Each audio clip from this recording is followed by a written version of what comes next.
Ofundisayo uVabakshri Maharaj. Ngifuna manje ukukukhombisa noma kade besikhulumile ngalamagama amathathu kodwa manje ngifuna ukukuzwisa kancane futhi ngamagama ama-angle ongahlangana nawo.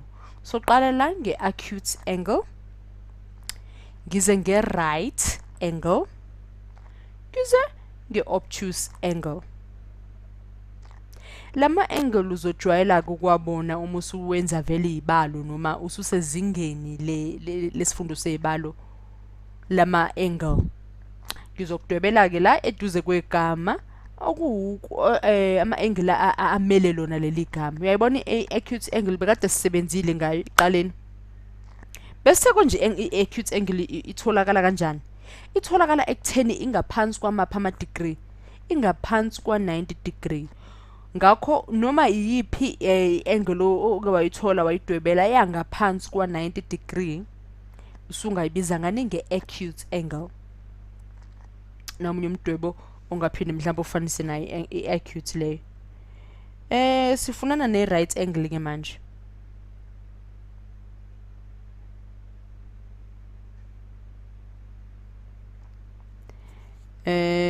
I-right angle nxese, i-right angle nje kade ngizamile ukuchazela eqaleni mhlambe ungazange uzwisise kahle.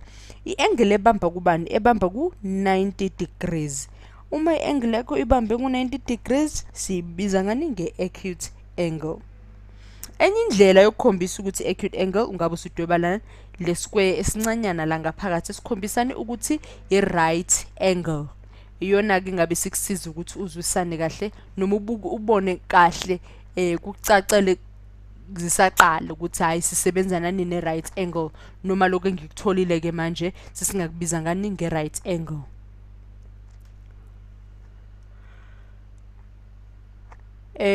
Sekusele i-obtuse angle kodwa ke nako kunye ke ungasubona ukuthi i-right angle yakho nansi i-right angle kaphinda uthola nangala uyabona ukuthi uyawathola ama-right angle lapho ngaphakathi kalula kanjalo. Ngayi-right angle nako nalaphaya nalokho kunye amanye amathathu ama-angle esiwafakile lapha ngaphakathi singabiza ngama-right angle. Saqhubeka ke sesifuna nike manje sifuna i-obtuse angle ukuthi efana kanjani, efana nani noma umdwebo wayo uba kanjani. Singaphinde sibhale futhi la uzikhumbuza nje ukuthi into e-90 degrees right angle lana nje yakhumbula lolu phawu ukuthi limele ukuthi less than. Ngakho i-acute angle i-angle engaphansi kwa-90 degrees. Uzikhumbuze lokho kuzokuthola kulula kakhulu ukusebenza nama-angle ngokuhamba kwesikhathi. Uyayibona ukuthi u-acute umele into e-sharp. Uyabona ukuthi into e-sharp into ecijile into ecijile into eqonde ngqo engenakujika. Uyabona ukuthi i-acute ukuthi ithanda ukuba sharp, ithanda ukuba ukucija ngempela. Asibone i-obtuse ukuthi yona kime kanjani. Nxese mdwebo yami mibi kakhulu. Uyabona ukuthi i-obtuse ukuthi ivulekile nje gengelezi. Ivulekile nje iyaweqa u-90 degrees ishona le phezulu. Ishona le eceleni ifuna ukuyoginqika impela. Ifuna ukuyolala phansi ku-180 degrees. Isukile ku-90 degrees i-obtuse. Uyayibona ukuthi la ngaphakathi la kade uzodweba isquare esincanyana se-right angle khona kufakeka isquare ngoba siningi isikhala esivulekile ngaphambili. Ufakani uhafu nje wendingilizi sibiza ngeni nge-obtuse angle. Uyabona kumehluko we-obtuse angle nowe-acute angle kuthi i-acute angle uyabona ukuthi iqonde ngqo, i-obtuse uyayibona ukuthi ivulekile iyaweqa u-90 degrees ishona le ngemuva.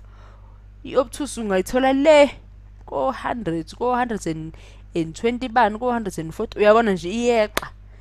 Ngako inophawu lolu la greater than 90 degrees. Kusho ukuthi i-obtuse angle inkulu kuno-90 degrees. Asibone uma ngase ngiyidwebele umugqa wami imigama enjeni ukuthi naku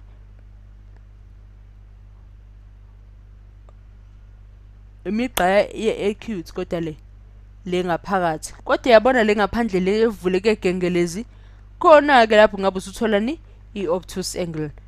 Ngabe usutholele i-obtuse angle yakho ngaphakathi. Noma ncesela ngaphandle la kuvuleke khona gengelezi.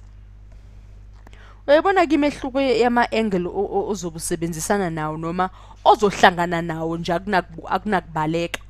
Uzowathola ama-angle akho anjengalawa, wazi ukuthi i-acute, i-right, ne-obtuse kunjani, base kubalulwa konke okwenza emva kwalokho.